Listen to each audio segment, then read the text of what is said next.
Welcome to रामास्वामी's Hindi राष्ट्रभाषा course Hindi राष्ट्रभाषा पाठ्य पुस्तकத்தில் 4வது பத்திய கிலோனா விளையாட்டு பொம்மை அதை பார்ப்போம். இப்போ 4வது பயம்.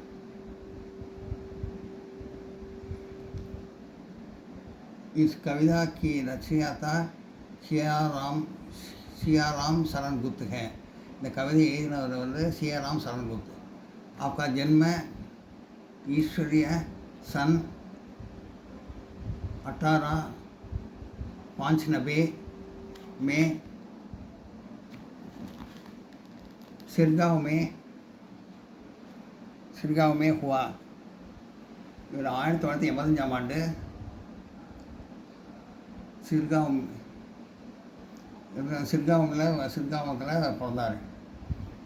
आप राष्ट्रकवि मैथिली साधनगुप्त की अनुज. इवर मैथिली साधनगुप्तियोட ஃபாலோயர், அதாவது அவர் தம்பி. ஆக்சுவலாக அவர் தம்பி, அதை அப்படி கொடுத்துருக்காங்க अनुज அப்படின்னு. आप राष्ट्रकविता के पुजारी है. அவர் தேசிய கவியை வந்து பாடலை வந்து போட்டுருப்பவர் அவர்.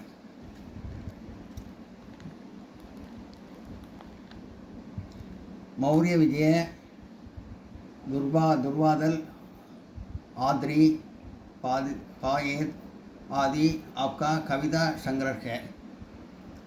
இதெல்லாம் அவருடைய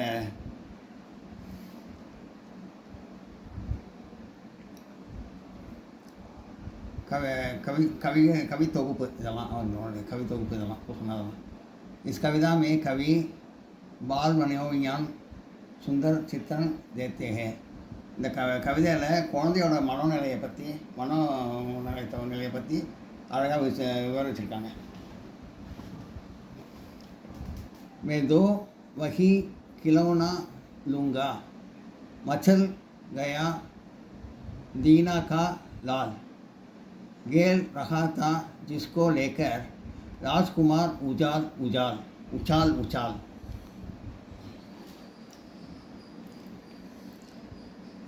எனக்கு அந்த பொம்மை தான் வேணும் அப்படின்னு ஒரு குழந்தை, அதாவது மச்சல் கையானா கதறி அழுது அப்படிதான் பிடிக்குது.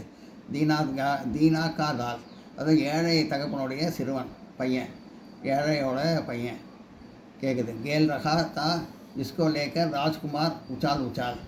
ராஜ்குமார் சந்தோஷமாக வச்சுருக்கிற அந்த பொம்மை எனக்கு வேணும், அது நல்லா சந்தோஷமாக விளையாடலாம் அந்த ராஜ்குமார், அவன் பொம்மை வேணும் எனக்கு அப்படின்னு கேட்குது. அந்த ஏழை குழந்தை கேட்குது. मैं दो वही खिलौना लूँगा, मचल गया शिशु राजकुमार, वह बालक पूंछ कर रहा था बद में जिसको பாரம்பர். இந்த குழந்தை என்ன கேட்குதுன்னா, இந்த பணக்கார குழந்தை சிசு ராஜகுமாரன், பணக்கார குழந்தை வந்து அந்த குழந்தையோட இதுதான் பொம்மை தான் வேணும், அதை வச்சுட்டு அழகாக வச்சுட்டு முத்தம் விளையாடுது அந்த குழந்தை. அந்த பொம்மை தான் வேணும். இந்த குழந்தை கேட்குது, ராஜகுமார் பணக்கார ராஜாவோட பிள்ளை கேட்குது அதுதான் வேணும் அப்படின்னு. वक़्तो मिट्टी का ही होगा, खेलो तुम तो सोने से, दौड़ बदे सब दासियाँ राजपुत्र के ரோனா சே. அதாவது எல்லா தாசியான எல்லா வேலைக்காரரும் ஓடி வந்து அந்த குழந்தை அழகதை பார்த்து ஓடி வராங்க வந்து சொல்கிறாங்க, அது வந்து வெறும் அந்த இதுதான் வேணும்னு கேட்டோன்னே, அது வெறும் மண்ணால் செஞ்சது, இது வந்து தங்கத்தால் செஞ்சது, இதை வச்சு விளையாடு அப்படின்னு சொல்கிறாங்க அவங்கெல்லாம். குழந்தை அழகதை பார்த்து இந்த வேலைக்காரங்களாம் வந்து தங்கம் வைரம் உள்ள பொம்மையெல்லாம் கொடுத்து சொல்கிறாங்க, இதை விளையாடு, அது வெறும் மண் தான் அப்படின்னு. मिट्टी का यो या सोना का इतने वैसा एक नहीं, गेल रहा था उछल कर वह दो उसी खिलौने से. அதாவது மண்ணாக இருந்தாலும் பரவாயில்ல, தங்கமாக இருந்தாலும் பரவாயில்ல, இது அந்த மாதிரி இல்லை. அந்த மாதிரி அது ரொம்ப அழகாக மண் போட்டதெல்லாம் வந்து ரொம்ப அழகாக படம்லாம் வரைஞ்சிருக்கு, அழகாக கலர்ஃபுல்லாக படம்லாம் வரைஞ்சிருக்கு, எனக்கு அதுதான் வேணும், இது வேண்டாம் அப்படின்னு சொல்லி இதில் அதில் அந்த இருக்கிற மாதிரி ஒன்றும் இந்த இதில் ஒன்றுமே இல்லை, அதுதான் எனக்கு வேணும். இந்த ராஜகுமாரோட ம். அந்த குழந்தை விளையாடின அந்த இதுதான் வேணும் அப்படின்னு சொல்லி ராஜ்குமார் அடம் பிடிக்கிறான். ராஜ்கட்டி நான் फेंक दिए सब आपने रचन हेम बहार लूँगा वही वही लूँगा मैं मचल गया का ராஜ்குமார் வந்து எல்லாத்தையும் தூக்கி இந்த தங்கம் வைரம் கொடுத்த எல்லா இதையும் தூக்கி எல்லா பொம்மையும் தூக்கி எறிஞ்சிட்டு எனக்கு அதுதான் வேணும் அப்படின்னு அடம்பிக்கிறான். ராஜ்குமார் வந்து களிமண் அந்த மண்ணால் செய்யறது தான் வேணும், அதுதான் அழகாக இருக்குது அப்படின்னு சொல்லி அடம்பிக்கிறான். மற்றெல்லாம் தூக்கி எறிஞ்சிடலாம், வேலைக்காரங்க எல்லாம் கொண்டு வந்து கொடுத்தாங்கன்னா எல்லாத்தையும் தூக்கி எறிஞ்சிட்டு அதுதான் வேணும் அப்படிங்கிறான் அப்படின்னு சொல்லி அழகான். நான் நோட் பண்ணிங்க.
சப்தார்த்த அர்த்தங்கள் பார்ப்போம்.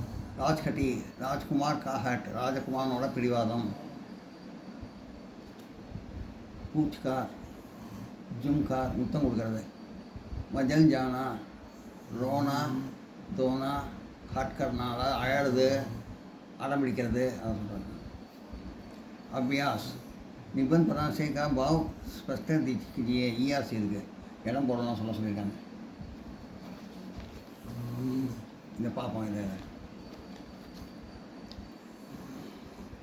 राजकटी ने फेंक दिए सब अपने रजत हेम बहार लूँगा वही लूँगा मैं मचल गया वक्त राजकुमार.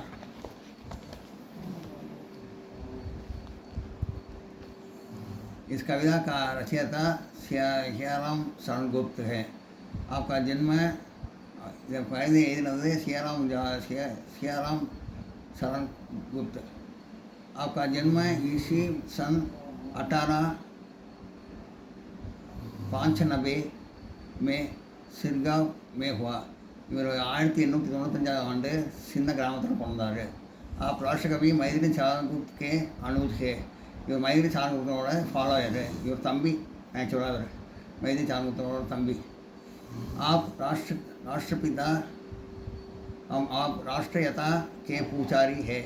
அவர் தேசிய பாடல்களை வந்து போற்றுறவர்।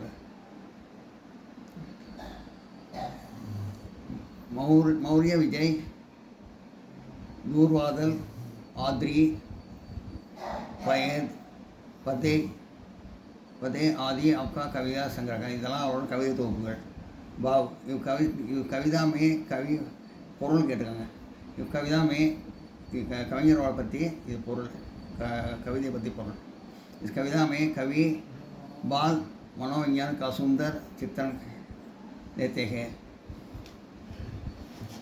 குழந்தையோட மனநிலையை பற்றி அழகாக சொல்லியிருக்காரு।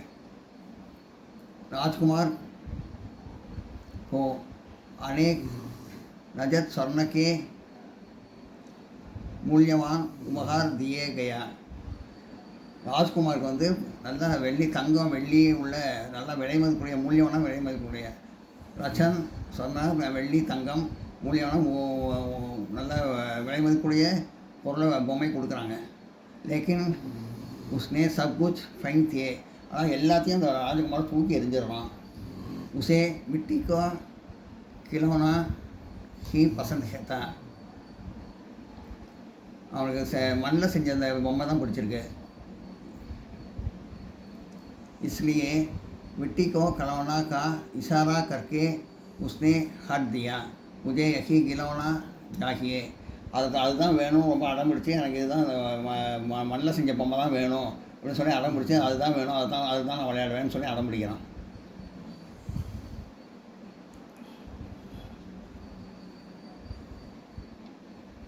खिलौना कविता का सारांश ये कविता सारांशத்தை பார்ப்போம்। कवि परिचय ஏற்கனவே சொல்லிட்டேன், இருந்தாலும் சொல்கிறேன்। इस कविता के रचयिता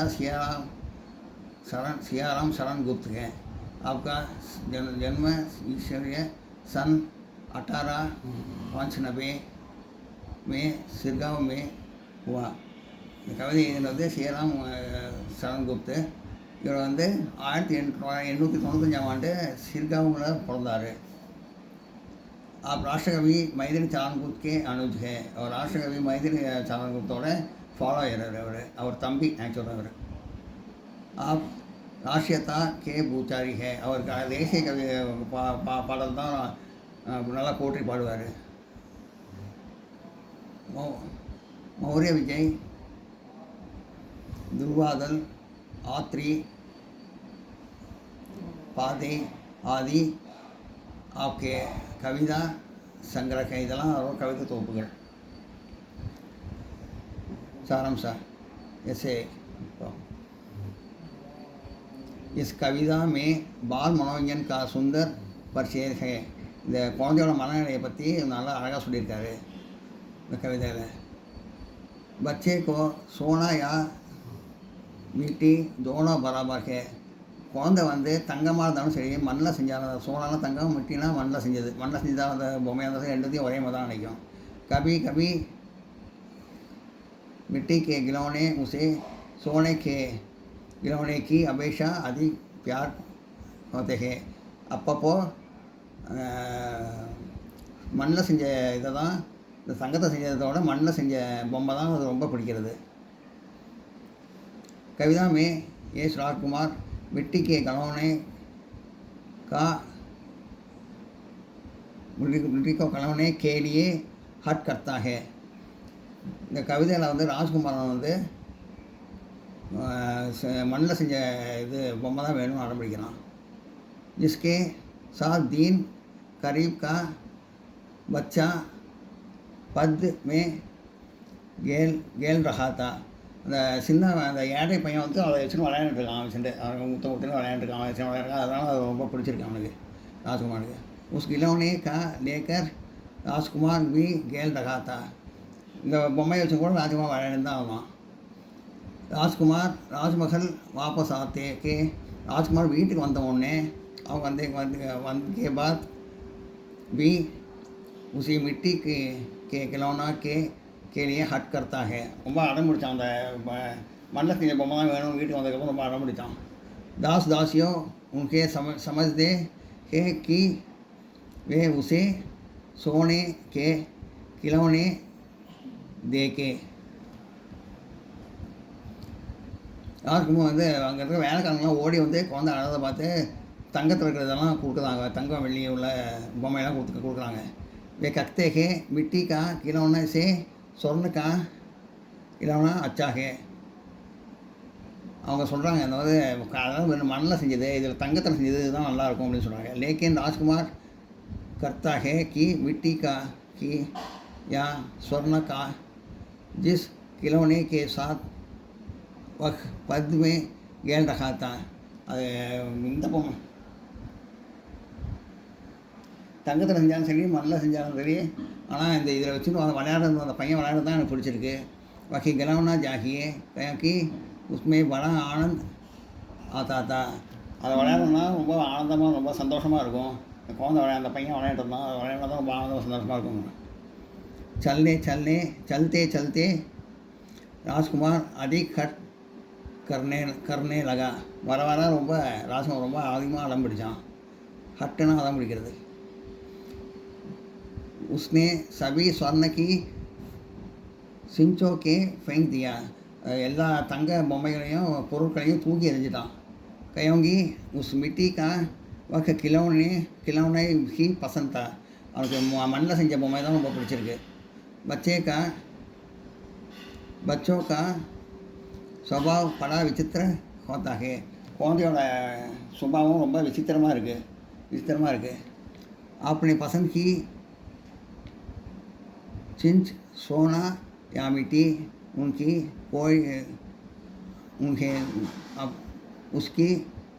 कोई चिंता नहीं.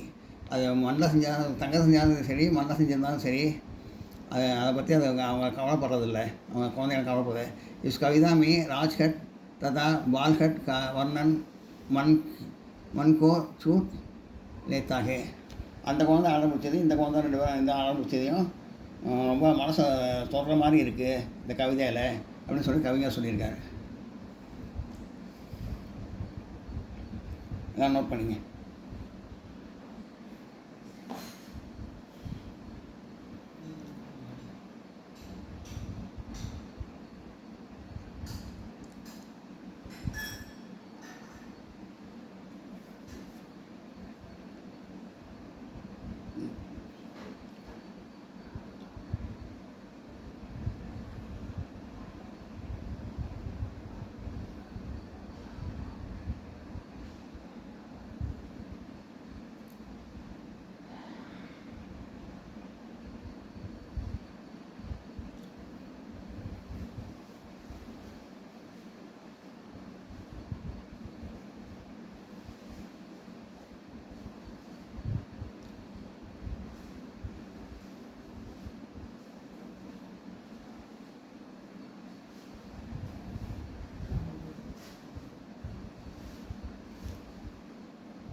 இந்த வீடியோ உங்களுக்கு பிடிச்சிருந்தா லைக் பண்ணுங்கள், ஷேர் பண்ணுங்கள், சப்ஸ்கிரைப் பண்ணுங்கள், கமெண்ட் பாக்ஸில் கமெண்ட் பண்ணுங்கள். தேங்க்யூ.